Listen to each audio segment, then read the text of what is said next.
Good evening, afternoon, night, morning, whenever you find a way to watch or listen to this podcast. It's me, Omar, joined by an old friend from last year.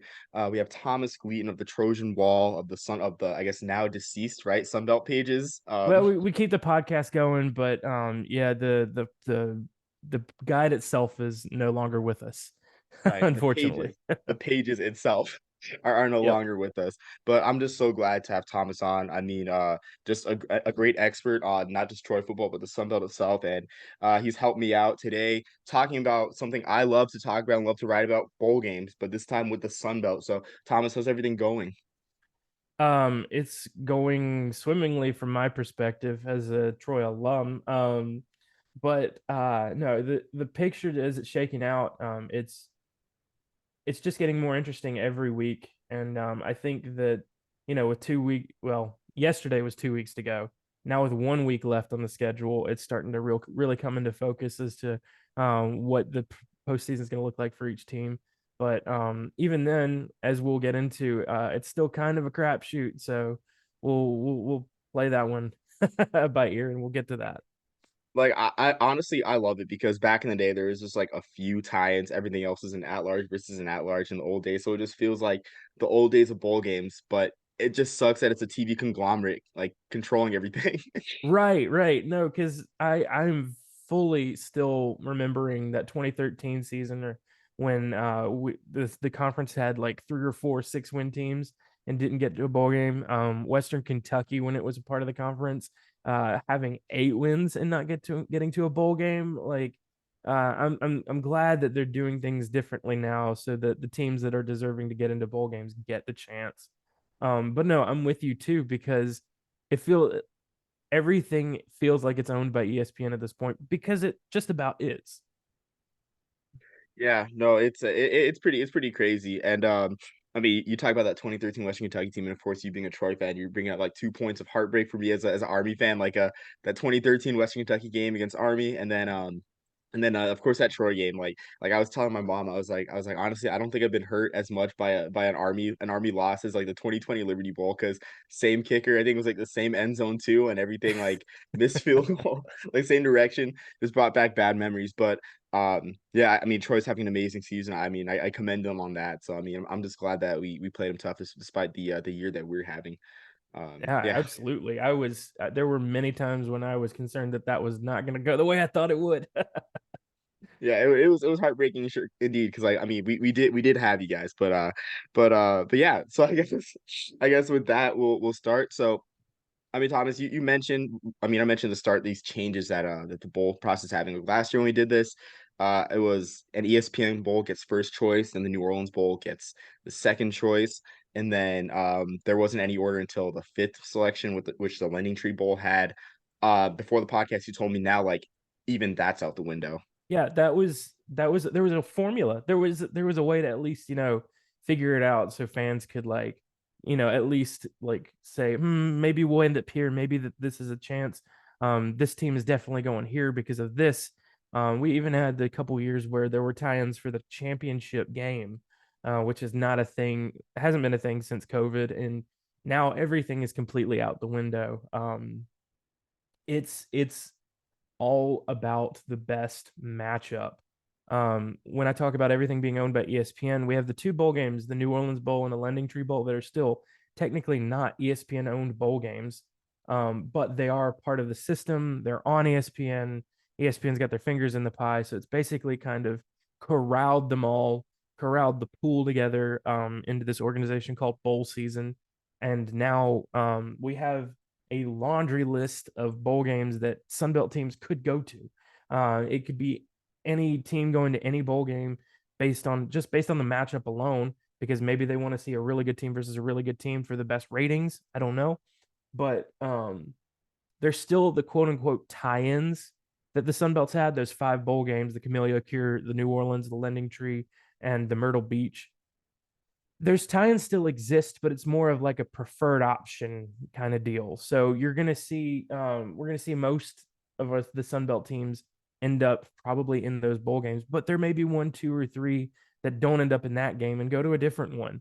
And that takes the formula out of it. That takes some of the ease of actually projecting these things, but it makes for, like we just talked about, in the grand scheme of things, the big picture, you've got a lot more opportunities as a Sun Belt team to make a decent bowl game and have a good matchup with a good team. Yeah, I mean, I like that system, the best matchup for sure. And it should be noted too that the ESPN Bowls, that the Sun Belt teams are guaranteed a spot in the ESPN Bowls too. I know before the season, Brett McBurphy said that the Sun Belt is gonna have one additional tie-in, taken away from Conference USA, who currently has I think it's 11 teams and 7 tie-ins. They're not gonna be close to that. So that's one note. But also too, like the teams like I don't think Sun Belt fans have to worry about their schools getting squeezed out because the teams that are impacted by I guess the ESPN Bowls and have to worry about being squeezed that would be like UConn. Yeah, honestly, just UConn because they don't have an ESPN deal, and as we saw in 2020, when the bowl started getting canceled, like Army was squeezed out of their Independence Bowl slot, and then the ESPN Bowls had to deal with their partners and give their partners slots before Army, and then Army squeezed out. But luckily, it all worked out because got that 2020 Liberty Bowl. So yeah. Well, I was gonna say, speaking of your Army, I say your Army. Speaking of Army, the Independence Bowl tie-in that they have, we learned earlier this season that the Sun Belt's actually going to be, a backup for that. And the Sun Belt being we're guaranteed 5 teams going to be bowl eligible this year. We'll get into that a little bit more later, but um, that's another opportunity that the Sun Belt didn't have before it maybe even added the 4 teams it added this season before the ESPN deal that it struck. Um, the Independence Bowl is usually, when you look at it, you think about, oh, it's the Shreveport Bowl. People make fun of it, but that's a bigger stage for the Sun Belt than it's maybe ever had. It's an American Conference team and Army usually talk about the preferred spots. Well, now ESPN's come out and the Sun Belt's come out and said the preferred spot, the number 3, if Army falls out or American can't provide enough teams for that bowl game, we're going to it. We're going to put a team there. So that's, like I said, doors opening, opportunities that are much better than they used to be. Um, Yeah, like you mentioned Independence Bowl, and like that is for the rest of the bowl cycle. And keep in mind, in 2024, Army's supposed to be playing a Pac-12 school. So if Army doesn't go bowling, like that would be if the Sun Belt does not play a power conference team in a bowl game in the next years, that would be the Sun Belt's first ever Power Five conference opponent in a bowl game. So you're absolutely correct. I know our new schools, Marshall and Southern Miss, have played Power Five teams in bowl games before, but this would be the first time that a conference opponent gets in against a Power Five team.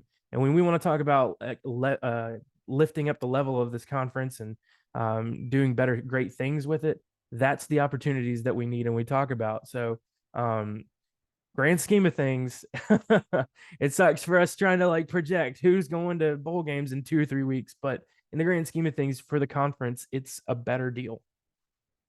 yeah, absolutely. So we'll get to more about the Independence Bowl later on, and just clearing out the mud with that. But I guess I'll start off with I guess my first kind of pick like that I built my projections on before finding out the new structure. So for me, the question I wanted to ask is like assuming that ESPN had the first choice, which they do, that the Myrtle Beach Bowl would take Coastal Carolina and pit them against East Carolina for not only like a local interest type game, but for TV ratings. I know ECU had that huge win against UCF, and they've looked good for much of the year in the American. Um, Having a Sun Belt team play an American team would be kind of like a huge measuring stick game for the conference that I'm sure they would like. So I wanted to know your thoughts on that. I know last year too, when I talked about South Alabama potentially going to the Lending Tree Bowl, you mentioned that that wouldn't happen even though it's a home team game. They want that hotel money. So just kind of want to know your thoughts on that. Well, I was the biggest preacher of that for the longest time, and I still sort of am because I still feel like, um, with the Lending Tree Bowl still being independent, they're gonna maybe want a different team. Um, maybe they still want somebody closer like Southern Miss or Troy, but it doesn't matter anymore. That as a factor for selecting a team is not a factor anymore. The the powers that be have muted me, and I'm not trying to make this like a martyrdom kind of thing, but um, I agree with that. I don't hate Coastal going to Myrtle Beach. I just don't see that happening because of how good of a season Coastal's having, and that's the only reason why. I do would say from now on, if it was in the position of depending on the bowl game, depending on the team and how the season they're having, something like South Alabama being in the Lending Tree, Myrtle Beach being in the excuse me, Coastal being in the Myrtle Beach, Troy being in the Camellia Bowl, any of those very close tie-ins that exist are a possibility now, depending on it doesn't depending on the matchup and the season the team's having. Um, your first guaranteed bowl game there, the Myrtle Beach. I went to I'm going a different route on what bowl game I think first is going to get the first pick, and that's because the Cure Bowl is fewer than 2 weeks after the conference championship game, and typically it is a Sun Belt team versus an American Athletic Conference team. Typically, the Cure Bowl is a destination bowl game, and like I said, it's fewer than 2 weeks after this conference championship game. So they're not going to go out and pick one of the two teams that are going to be playing in the Sun Belt Championship. So you got to think, who's the next best team? If Coastal and Troy are in the conference championship, that means by definition, South Alabama is the next best team. South Alabama is the cream of the crop for any bowl game that doesn't have enough time to pick a really good team and doesn't have enough time for the turnaround. I have been personally penciling in and maybe even like markering in South Alabama in the Cure Bowl because of how good of a season they're having and the fact that uh, Coastal or Troy wouldn't have a turnaround. I'm doing that because, from the other perspective, Cincinnati and Tulane play each other this weekend, and the winner of that game, it's going to be an entire like mess of trying to figure out what two teams are going to be in the American Athletic Conference championship. Cincinnati, Tulane, and UCF. I think it's going to be a very similar situation for that conference where the third place team is going to get the consolation prize of going to Orlando and playing South Alabama in that game. And right now, I think that might be Tulane because I think Cincinnati has the edge on Tulane. But I also think South Alabama and Tulane would be a really good matchup in Orlando. You got two close teams, they played each other past few years. And I think as good of a season both teams are having, that would be a really good story for a broadcast. Yeah, that's a good point. So the interesting thing about the Cure Bowl, so I had Troy going to the Cure Bowl against Ohio. That's what I had. I had kind of like the I guess the MAC champion going to Ohio as much as I guess I wanted Ohio to go to the quick lane. They've never played a Power Five conference in Power Five opponent in a bowl game, but I did have Troy going to the Cure Bowl again, like some of my closest opponent.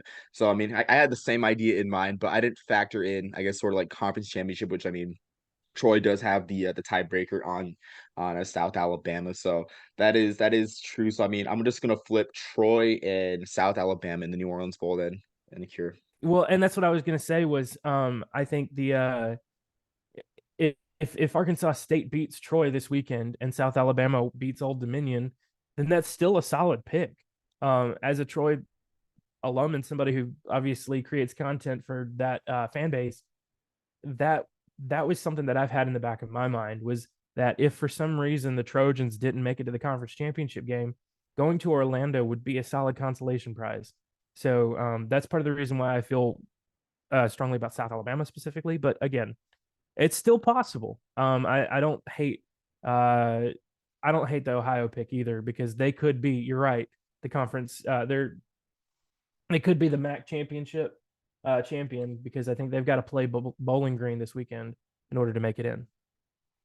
Yeah, and they're by far, I mean, whether it be, I guess, them or Toledo, but I mean, I do have Ohio just going to a Florida Bowl, like in general, whether it be the Cure, the Boca Raton, because they've never Mm-hmm. bowled in Florida. Actually, they haven't bowled in Florida since the '68 Tangerine Bowl. Um, but yeah, so that was just my pick. Again, like with you mentioning the best matchup, I guess, in terms of because I had South Alabama originally going to the New Orleans Bowl because it's just a couple hour drive to New Orleans. They've never been to the New Orleans Bowl as well. Would be a great statement for a great season. But now with all that, I do think that the conference champion will now be going to New Orleans.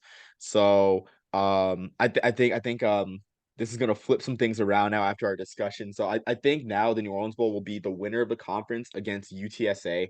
I think they'll do that. That's my projection for the New Orleans Bowl, whether the winner, and I think the division situation is Coastal, right, is handily in favor in the East, and then it's just Oh, winner. they are Oh, sorry. definitely going to the game. No, you're good. I'm sorry. I completely interrupted you there, but they're definitely going to the game because they are currently tied with James Madison atop the East. Oh, okay. Gotcha. So they are going to the conference championship. But James Madison, if they beat Coastal this weekend, James Madison still gets to call themselves East Division champions. Okay. Okay. Yeah. That's okay. That's good. That's good to know. Honestly. So Yeah. so that still fits in with what you're saying because I like that pick too because I was gonna say I feel like the runner up is gonna go to New Orleans and play against Okay. UTSA. So I don't think you're too far off on that. I like where you're going with that. Okay. Yeah. Thank you. Then. Uh. So I guess moving on to that. So I guess just to backtrack. I guess what I have. I do have. I'm going to agree with you on the South Alabama versus or South Alabama to the Cure Bowl, and then Troy to I'm going to flip Troy in the New Orleans Bowl and the Myrtle Beach Bowl. Put Troy in the Myrtle Beach Bowl, and then put the winner of the Sun Belt in the New Orleans Bowl. I guess moving on later down the projections for me, I have the winner of Georgia Southern versus App State going to the Camellia Bowl. App State is interesting because yes, they are 6-5, but they did schedule two FCS schools. So I want to know your thoughts on that projection, and then in terms of, I guess, 6-6 teams with two FCS wins, have you heard anything about the procedures regarding that? Because that was, if there weren't enough bowl eligible teams, that a team like App State with a 6 wins would be going to a bowl game. And I also asked that partially as an Army fan, but yeah. Yeah. Well, no, I think it might vary from team to team, and I think there may be like a system where you have to ask for a waiver of eligibility. But I know for a fact this is true that App State needs to beat Georgia Southern this weekend in order to get to a bowl game, because they have, like you said, two FCS wins. You can only have one to count toward bowl eligibility. But the way I see it, the App State Georgia Southern game, whoever wins that, because it's a rivalry, anything can happen. Um, I like your pick of sending them to the Camellia Bowl. And I say when I say I like, I mean it's a good pick. I don't necessarily like. I'm not any like end all be all. Let's on anything, but App State Georgia Southern winner going to the Camellia Bowl, absolutely a good pick there. I was gonna have them probably go to the you know what? No. I think I'm going to change the way I was looking at things and agree with you on that because I think whoever wins that will go there. The way I'm looking at it is there's a team between App State and Georgia Southern. If we're looking at things from a tier perspective of the best teams, Marshall's sitting right there. They play Georgia State this weekend, and they could very well be an 8-4 team looking at a bowl game. So I was going to say the Lending Tree Bowl being another bowl game that's very close behind, very short window of a turnaround after the conference championship. They might get that fourth team, which would be Marshall. So I've got Marshall going to the Lending Tree Bowl, and I think I'm going to change it around and put that you're right, the App State Georgia Southern winner in Camellia in Montgomery for that. Um, of course, we have a couple of other teams to get to, but we'll go down the line with that. I also want to circle back to your Myrtle Beach Bowl projection. I like that too, because I think if Troy wins the conference, I think sending them to Myrtle Beach isn't a bad idea. And sending Coastal to New Orleans, I think you're onto something with that, honestly. Thank you. I appreciate that. I guess going back to your Marshall. So the thing I wanted to ask with Marshall is this is like yesterday around the college football world, Michigan State lost a game against Indiana. So now they're 5-6 with playing against Penn State in the final weekend of the season. They don't look like they'll be bowl eligible. Michigan State was my pick for the Quick Lane Bowl. So what do you think the odds are that Marshall gets the call for the Quick Lane Bowl? That I guess there's talks between the Sun Belt and the Quick Lane Bowl, and the Sun Belt just passes up Marshall completely, and the Quick Lane Bowl picks up Marshall because Marshall has history in Detroit, not I guess in the Motor City slash Little Caesars Bowl, and they'd be probably the best at large possibility. Considering like last year they had a Mountain West team go all the way to Detroit on the day after Christmas. So not exactly convenient. So I want to know your thoughts on that. Um, I I think it's hard to project anything um outside of the five or six preferred options that we've been talking about because there's such a big pool, and like I said, it doesn't matter, it's about matchups. So um I don't think that's a crazy idea. I don't think that I think sending Marshall to the Quick Lane Bowl because the Sun Belt has sent teams to the Quick Lane Bowl before or up to the Little Caesars Bowl in Detroit before. I think it I don't know if it was Western Kentucky or one of the more northern teams, but I don't think that's out of the question. I don't necessarily think that if the Sun Belt sends a team to a bowl game outside the preferred options, that it would be that one specifically. But that's not a terrible idea either, because that bowl specifically, like I said, it has history with the Sun Belt. So um, again, it's going for best matchups, and so if you've got a Big Ten team that's geographically close to Marshall and kind of has a similar record, maybe like a 7-5 or 6-6 Big Ten team that's missing out, or whatever the other tie-in is. I I I don't think that's completely I don't think that's completely out of the question. Yeah, so I mean they'd be playing against a MAC team, so like I guess having I guess like a kind of like a MAC reunion would be kind of cool, honestly. That might be something that they look at. Because Marshall left the conference before the conference title game moved to Detroit, so ironically would be their first appearance. I guess like yeah, first appearance in Detroit since like the 90s. So or no, not sorry, since the Little Caesars Bowl, but first it'll be their first appearance against the MAC school. That's what I was trying to say. um, No, I like so that stat. Um, I'm looking at the list of teams, the tiers of teams in the MAC right now, and Toledo is guaranteed to be in the conference championship for the MAC, but it has four losses just like Marshall does. So that would be a solid matchup on paper. Looking at a Marshall versus Toledo in Detroit, of course Toledo's got a little bit of a home field advantage, but again Marshall doesn't have too far of a trek up there. So the more you talk, the more I look at it, the more I'm kind of impressed with that one. That's a good pick. I like that. I Um, appreciate it. Thank you. let's see. Here, I have Marshall going to the Lending Tree Bowl. I think I just talked about Yeah. that. Yeah. I don't want to go back over anything I've already said, but um,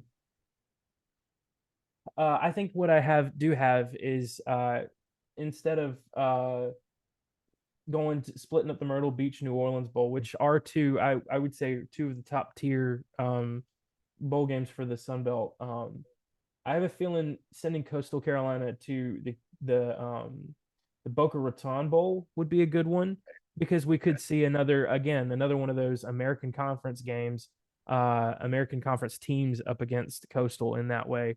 Um, whichever one of the three that doesn't go to the Cure Bowl and whichever one loses the conference championship.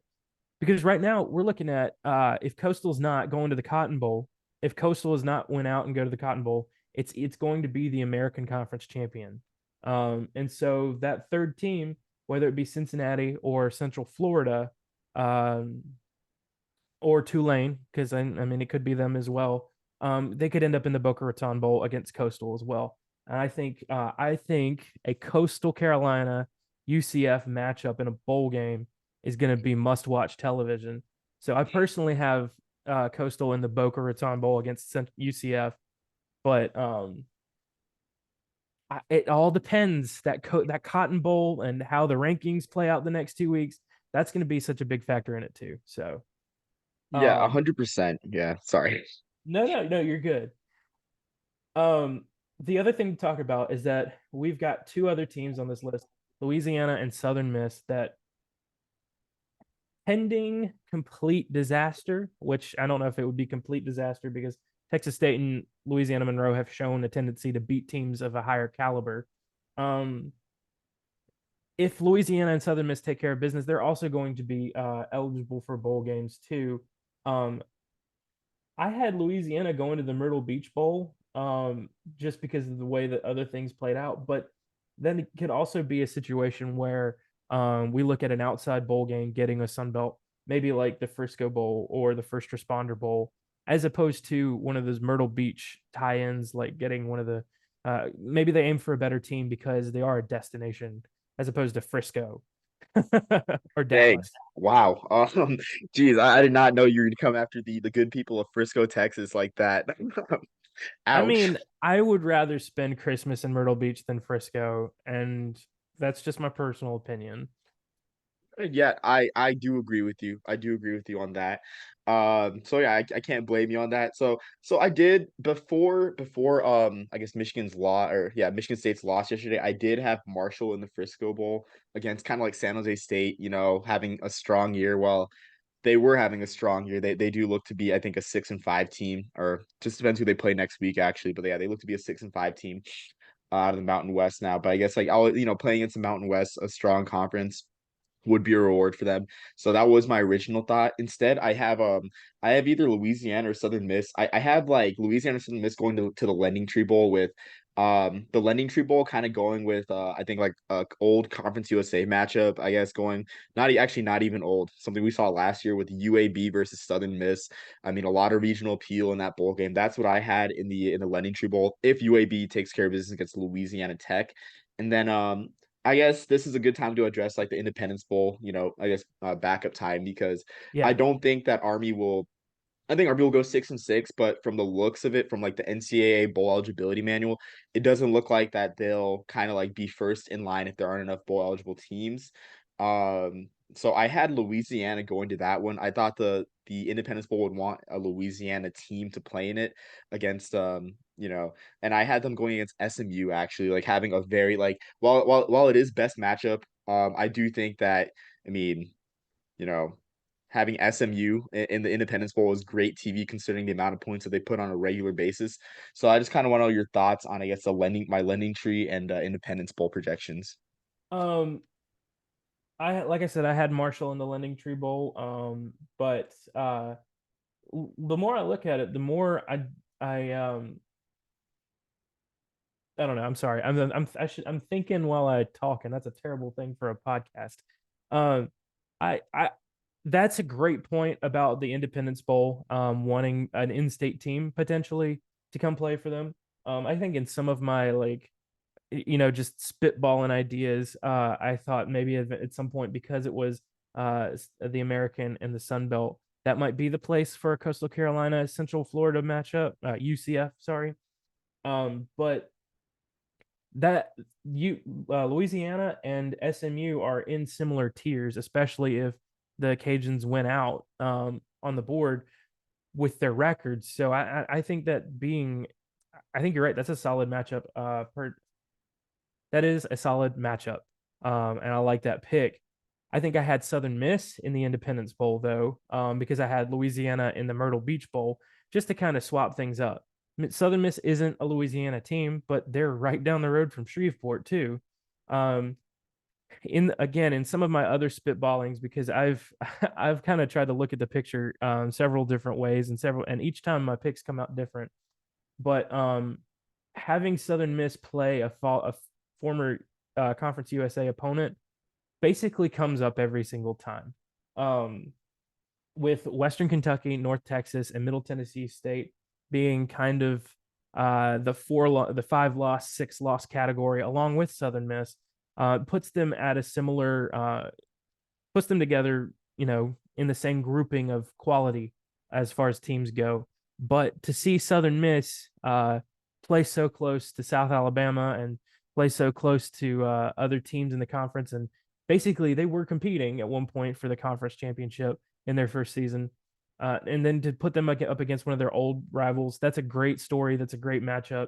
And I think I have that happening in the Independence Bowl, which would negate the American tie-in, I guess. So I would probably need to rethink that. But um I like the Louisiana SMU pick for sure. That's good.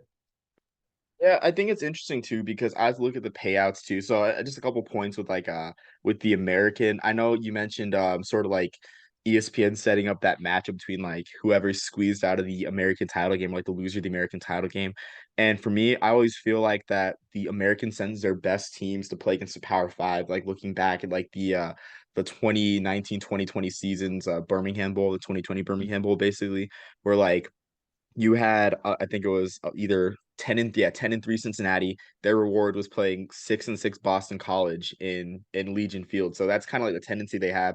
So I had the loser, whether it be I had Cincinnati, whether I guess not if they didn't win the conference, I had them going to the Fenway Bowl playing against Pitt. So that was my projection for that. And then whether it be Tulane that didn't go to the New Year's Six, I had them going to the Birmingham Bowl playing against, an SEC school, or I guess a Big 12 school, or like whoever could they whatever Power Five team. So I kind of see like the American kind of like, I guess, not really snubbing the Sun Belt, but instead like trying to, because it's the whole Power Six narrative with Mike Oresco, like that kind of Right. that's gone into bowls too. Like that's like their philosophy. It's like we want to play the Power Five to say to like show that we belong. And I get that too, because we were just talking about how maybe down the road, maybe the Sun Belt gets one, and how that would elevate the conference. The Americans kind of already there. I think in the next few years, when they realign themselves and we all start looking at new TV deals for these conferences, it'll be a different question. It'll be different conversation, especially also if the conference play the CFP expands and you have six conferences sending their champions to the playoff.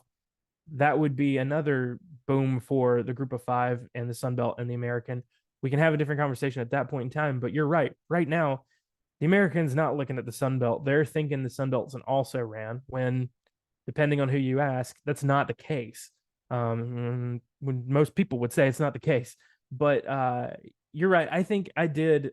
I'm coming from a Sun Belt perspective. So having this conversation definitely tells me that I kind of looked a little highly on the Sun Belt as a foe for that. But I think it's also worth mentioning that, well, number one, I didn't look at the American, I didn't project the American teams. I just focused solely on the Sun Belt. So I didn't consider them wanting to put their best teams against Power Five opponents, which, I mean, that's fine. You want to put them against mediocre SEC teams, or mediocre other Power Five teams, that's fine. You go ahead and do that.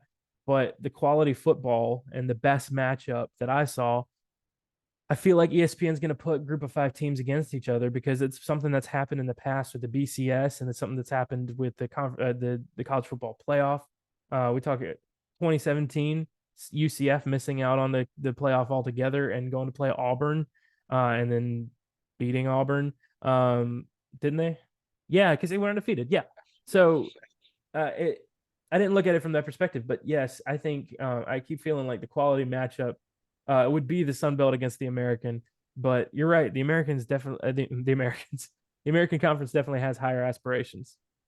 Yeah, and like, that's a good point you mentioned. It's like, hey, if you want to play like a mediocre Power Five team, like be my guest. Like, because I remember watching that. Because I try to watch every bowl game, and like I remember like dreading watching the Cincinnati Boston College game, because I just remember thinking like this game's such a gargantuan waste of time. Like this Boston College team's like they're playing their backup quarterback. They went 6-6. They like barely got into a bowl game. I'm like, what does this prove to anyone? So Right. it's Exactly. Like I think about it all the time. Like the lower tier, and this, I'm gonna go off on a little rant here. I'm not gonna go too far, but the lower tier SEC teams, like your Vanderbilts, and well, not necessarily after last night, but your Wake Forests, not necessarily after last season, but the lower tier, the Nebraskas, the Rutgers, the teams that you constantly and consistently see at the lower end of the spectrum, the lower end of the standings, uh, they're not good, and they're not good by group of five standards either. You can't tell me that a Nebraska would run the Sun Belt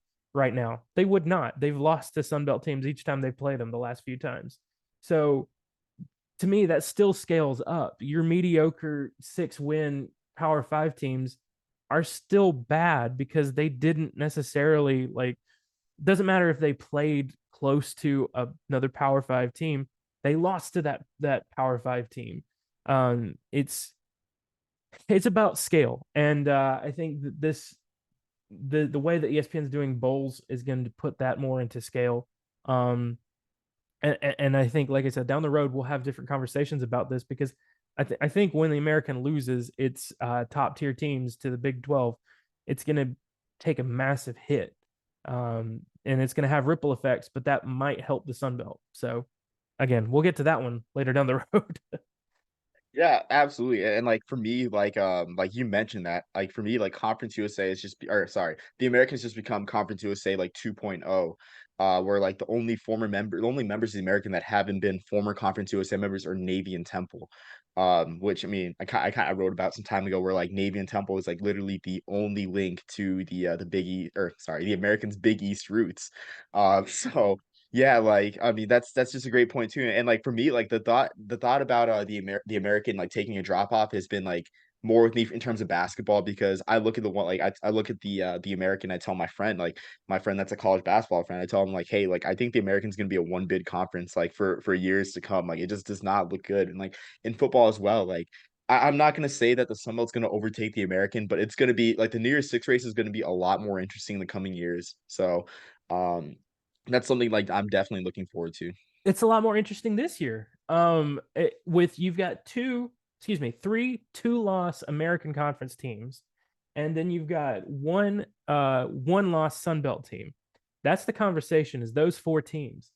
Troy and South don't have a thought right now. If somehow I don't even see chaos happening enough so that a two either of the two-loss Sun Belt teams making it in, because that's just how people view the Sun Belt right now. But Coastal, if it wins out, should be in that New Year's Six game. That's exactly where we need to be. As a Troy alum, I'm not willing to take that sacrifice, but uh, it it shows that this chaos is good for the Sun Belt, and the more that the Sun Belt succeeds, the better overall the conference perspective gets to be. Um, UTSA is also two loss. Their conference, they're guaranteed a spot in the conference championship. I think they're the fifth team in that discussion of the New Year's Six bowl game. But again, it's hard for me to look at a 12-1 Coastal Carolina team and not say that's the best power. That's the best group of five team out there, especially if they beat Troy. Yeah, I mean, well, 11-1, granted, given the unfortunate You're right. circumstance. You're Yeah, right. yeah. I So, no, yeah, I no, forgot it's about natural, the that. 13. Yeah, the 13 Yeah. game, like, it's natural just, like, the default to 13 games, but, yeah, that is something Right. I wanted to ask. Like, would it take, I guess, over the next couple weeks, the American kinda cannibalizing itself, like, where you have a three-loss American champion for Coastal Carolina, even though they did lose badly to a three-win Old Dominion team. Do you think that's what it would take for them to reach the Cotton Bowl? Listen, Tulane lost to Southern Miss, and lost to another team in conference. I want to say UCF. So I think UCF, being the team that beat both Cincinnati and Tulane, gives it an advantage as being a two-loss team in the conference. But it also gives it that advantage on the national scale because you can literally hold up these three teams and say these two teams are on top right now, but they play each other, and whichever one loses is going to be replaced by this team. So I, I think chaos does have to happen, um, but it doesn't. I don't feel like it has to be too much chaos. I think we'll find out Tuesday night when the rankings come out. Coastal Carolina was 23, right, in the football playoff rankings, or am I completely off base with that? They were 23 in the AP. That's my bad. But if we come out Tuesday and we see a ranked Cincinnati above any of the American Conference teams, then that is a key and a big sign that Coastal is still in this and should deserve to still be in this battle. If we Yeah. don't see a ranked Coastal on Tuesday, which would be a complete miss by the playoff committee because they only have one loss, then I don't think the Sun Belt has an option this year. But we'll find out Tuesday, I guess. Yeah, exactly. Yeah, and I'm rooting. So, I mean, my rooting interests would be Tulane and Coastal because I mean, I have nothing against UCF, but I want parity in the group of five when it comes to the Year Six. Like, I just want new blood. Like, no offense to Central Florida, and like heck, like with them being a Big 12 team, like they'll probably go to the Cotton Bowl like a couple times, like while they're in the Big 12. But it's just like just want that new blood, and it's just crazy. It's just crazy. I feel like who would have known that Coastal Carolina versus Old Dominion would be like kind of the the huge kind of the biggest discussion point in the New Year's Six. Like who would have thought? Right. And that it all the people who talk about, oh, expanding the playoffs means the regular season doesn't matter. It means it matters more. I'm taking that SEC line. It just means more. Like when you have to win all of your games to get a shot at the New Year's Six. You have to win all your games in the future to get a shot at the college at the playoff. But um, early season games still matter because at the end of the day, you're going to be looking back at that and saying that's that's a weird loss, but they're a different team now. Florida State beat LSU at the beginning of the season, and now Florida State is not they're not as great, but LSU is the team that is on the door knocking on the play in the playoff committee. Um, Troy lost to App State on a miracle play, and the fans rushed the field. Well, they should have because Troy is now looking at a conference championship bid, and App State is the one on the outside fighting for a bowl game. So the way things play out over the season, it means the regular season games matter so much more, and all the Sun Belt games that matter so much, and all the chaos that happens when Sunbelt teams upset Power Five teams, they matter so much more. And we talk about elevating the conference; that perception of being an upset league helps the conference in the long run. Yeah, I completely agree. And I mean, like, it's becoming more commonplace for like I remember as a kid watching like Troy Oklahoma State on a Friday night, watching that game, Yeah, like, wow, like this is really surprising. Where it's like now it's like, you know what? Any weekend, like it can happen, where it goes to the point where like, Old Dominion earlier this year when they beat Virginia Tech and lost to Virginia, I'm like, wow, like they didn't beat UVA. Like right. And I remember at one point we were looking at Old Dominion as being the potential leaders of the pack. We were like, where did Old Dominion come from? We didn't expect them to be that good, and then now they've kind of dribbled off down the road. But everything has shaken out. At one point, it looked like Marshall wasn't going to be great, but now they're going to be the number 4 best team in the conference if they win this weekend. Um, they might be the number 4 best team in the conference, period, just based on record alone. They beat Notre Dame early in the season. We thought they were going to be world beaters, but then they kind of dropped off a little bit with a couple of losses. And we thought, oh, they just fell back to earth. But now it's looking like if they get to 8 wins, that's a solid season for any team. So, exactly, yeah. And I mean, yeah, I agree with you 100%. Like I really don't have anything else to add. I mean, yeah, this has been great, Thomas. I mean, this I think, this will probably become like a yearly thing, like the yearly like Sunbelt, bowl review. And I'm looking forward to it, honest, already next year. Um, absolutely. but yeah, like before we head off, Thomas, do you have anything final to add? Anything like you want to promote or anything? No, no, over at the wall, we're still kicking it, and like I said, the Sunbelt Pages podcast is still rolling. So if you like more Sunbelt discussion like that, Andrew Zimmel, Scott, and I do that on a weekly basis. So look out for that. But no, I appreciate you having me today, and I appreciate the discussion. I love bowl season and picking out teams like this. So yeah, I'm looking forward to next year too. I think I'll be a little bit. I think once the shock of how this works out settles in more, I think I'll do a little bit better with it. But not having a formula threw me off so much. So Yeah, same here. And like just doing like my whole bowl projections, like it got to the point where like not only did I have to like write down every conference and like their slot that I projected, but I had to like go down the bowl like schedule and like this is what this bowl game is gonna be, and just like go down right, it's crazy. right. And so like the more I did this, the more I was like, I hope that the big people that do that, the Action Networks and the Mark Schlabach and the other people who put out these projections, I hope they're doing that too. I hope that they're putting that much effort into it because this is a lot. And I only did the Sun Belt. I took a look at all the other teams, but I only did the Sun Belt, and I was like, this is so much, man. So Like you have to like for me, I thought like if I'm gonna do these bowl projections, I have to do every single bowl game if it's just one conference because of the way that things are right now. Like I yeah, just have to do that. So yeah, you have to take in geography. You have to take in last year's results because I think at one point I had App State in the Myrtle Beach Bowl, and I was like, wait a minute, weren't they there last year? No, that was 2 years ago. They were at Boca Raton last year. And I was like, okay, well, didn't they play Western Kentucky last year? Yes, they did. So that's probably not going to be a matchup this year. Didn't they play North Texas previously? Yes, they did 2 years ago. So that might be a matchup. That might not be a matchup. You don't know. Yeah, But exactly. like it's just well, uh It's a lot, it's a lot. but it's a labor of love. It's a labor of love for sure. It is. It is. I love this game so much and I love this conference so much. So Yeah, I mean, yeah, I mean, I'm definitely becoming a fan. But yeah, until next time, Thomas, hopefully I'll see you between now and next bowl season, which, probably will. Something will probably come up and we'll probably discuss it. But yeah, like until next time, everyone, peace, love, and soul.